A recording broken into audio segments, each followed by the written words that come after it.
for coming. Sarah who started Nurses Against Lockdowns is unable to make it today due for driving in the weather, but I wanted to say, as also a nurse, I am, the bullying is huge. The attack is huge. They are trying to discredit us. They are trying to silence us. They are trying to take away our freedom of speech. And we are just talking about health, real health. And I'm putting a stand here, and I know if Sarah was here, she'd be doing the same thing. We will not be silenced. I'm fortunate to have a voice, and I don't mind using it, especially for those that cannot. And I will not be silenced from speaking the truth. Okay, so let's welcome Paul Leendertse. He sent me a really nice bio, but my hands are cold and I can't find it on my phone. I'm sorry. I might have to let you introduce yourself. I'm sorry. I had it all saved. Sorry. That's no problem. It's no problem. I know who I am, so.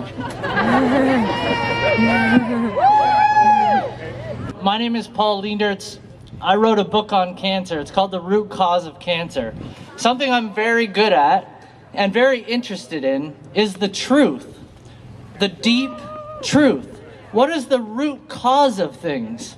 This whole pandemic that we're being forced into is pretty concerning, because from the very beginning, all of our apparent health authorities, and I have to remember to put quotations there, health authorities have not been focusing on a single health principle.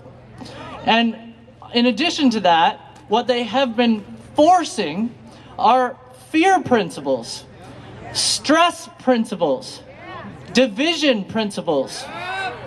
So what our government has been doing since the beginning of this pandemic that was launched is actually causing massive stress amongst all of the citizens of the country, because it's almost impossible not to start having a lot of experiences of violence, of anger, of frustration, of sadness. One of the things that damages a person's health more than anything else is in fact stress. Does sanitizing your hands or washing your hands increase your health status? Not at all. Does wearing a mask increase your health status? Not at all. And in addition to that, there are a lot of real health authorities saying that masks actually damage your health.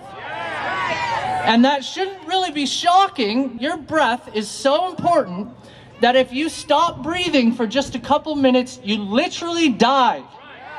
You literally die. So, you know, it's not a big deal. I can put a mask on and go for a run and look, I'm alive. Except there's been a couple kids that have actually died that tried that in China.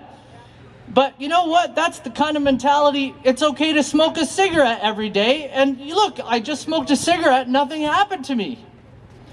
So what is our government actually thinking? What are they doing? So there's an interesting study you guys might want to check out. It's called the Rat Park Study. And what they've shown is that when you take rats and you create a paradise for them, which is what our government should be doing to solve an apparent health crisis, is we should be focusing on improving the lives of the citizens, decreasing stress. But what this study does is it creates, as shown, is that when rats are given a whole bunch of social connections and a whole bunch of happiness-making protocols and good quality food and clean water and freedom, they thrive. And if you take addictive substances, they take heroin and put them in with these rats, they don't touch it. If you take one of those rats out of paradise and you put it in isolation, in quarantine, that rat becomes addicted to heroin. Now what you'll see is that with all this mania over the invisible virus that 99.99999% of the world will never see with their eyes, is that the amount of addiction has gone through the roof. The amount of suicide has gone through the roof. The amount of domestic violence has gone through the roof. And this is the so-called solution. This is the solution. No health principles, destroy the economy, upset everybody. The number of broken friendships I can count is very large and growing. The amount of upset in families. So that should be concerning. I have not worn a mask yet, not once. And I went into the LCBO, and yes, I'm a health person. I don't actually drink alcohol. I was creating a cleanse. And you have to use alcohol as the base. Anyways, they would not serve me. So I decided, well, Jesus, this is the first time in my life that I actually have to use the justice system. Isn't that what the justice system is for, is to protect us, protect our freedom? So I decided that I would sue the LCBO. When your boundaries are crossed, you have to practice saying a very important word. No. And that's actually healthy, to say no when it's appropriate. Not think positive, not hope for some sort of a solution to come, but to actually take action. So we need people to take action, and one of the most important things is to say no. So I went to the courthouse, and I was greeted by a couple police officers, of course. You can't come in here without a mask. I'm exempt. Why are you exempt? None of your business. It's in the bylaw. Okay, well, here. Then they gave me an exemption card. I walked into the courthouse. I handed in my lawsuit papers that I filled out myself. It's really simple. It's $100. Just ask them how to do it. You just write out what happened, and you pay your $100 fee and go represent yourself. And I asked the woman behind the bulletproof glass, I said, when will my court date be set? She said, I don't know. There are no court dates. I said, when was the last time there was one? She said there hasn't been one for several months. So when I walked out, I approached those 3 police officers that greeted me and didn't want to let me in, and I said to them, does it not concern you that there are no trials being held? There are no voices truly being heard. Does that not concern you, police officers? Justin Trudeau, this is easy to YouTube. Of course, I think everyone here knows a lot of stuff's been censored. So you can't find the really meaty stuff to make it obvious that the pandemic is a hoax. You can't find that so easily. But what you can find is a YouTube video of Justin Trudeau saying his favorite country in the world is China. And why? Because of the dictatorship. This is the Prime Minister of Canada who is forcing the country into a downward spiral of destruction with no health plan, no health protocol in the middle of the biggest apparent health crisis ever in existence of humanity. Don't we actually have a massive opportunity right now? The whole world is united, well, it's divided, but everyone's connected, everyone's listening, eyes are open, ears are open.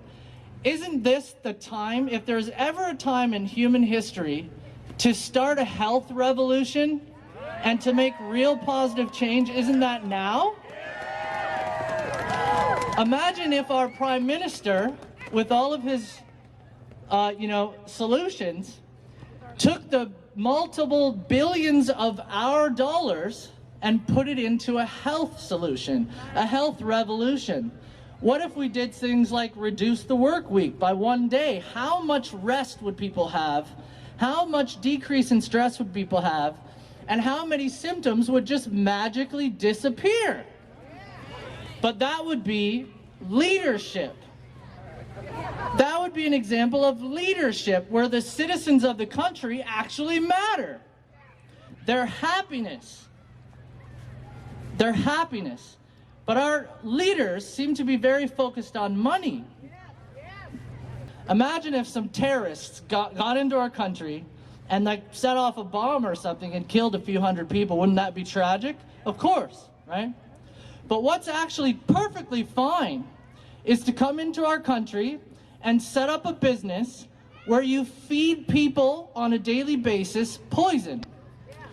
You know, and you actually cause people, this is fast food, you cause people to develop diabetes, you cause an increase in cancer, heart disease, autoimmune disorders, allergies, headaches, migraines, constipation, skin problems, by the millions and millions of people.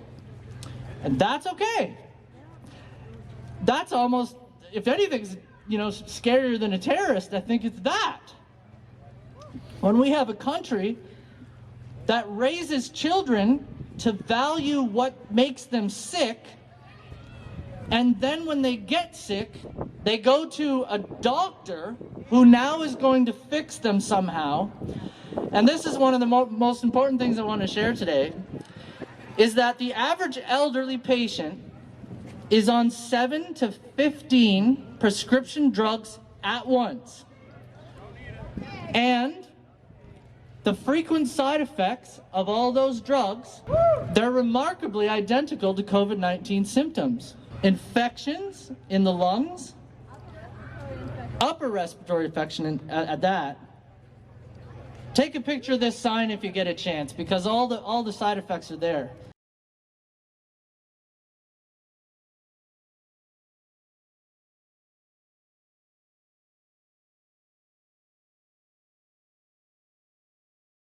The number one thing, if we were really experiencing a pandemic for real, we should be focused on health status, because I'm asymptomatic. I'm not even afraid of the coronavirus, even if it existed.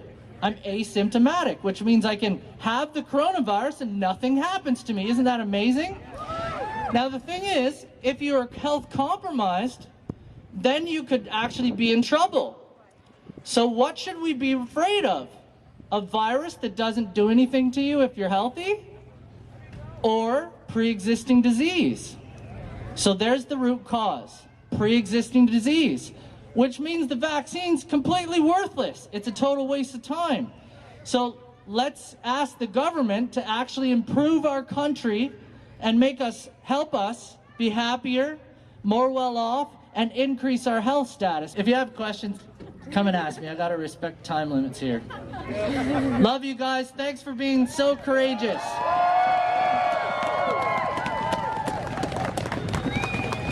I'm sorry, I hate being the bad guy about times, but I see everyone, you're cold, and I know we gotta get marching. And Paul, if you find him on Facebook, go to The Wheel of Life. He is a wealth of information, and I have learned so much from following him about just health tips, contagion, about just everything. So make sure to follow Paul. He's amazing. Look up The Wheel of Life. It's incredible.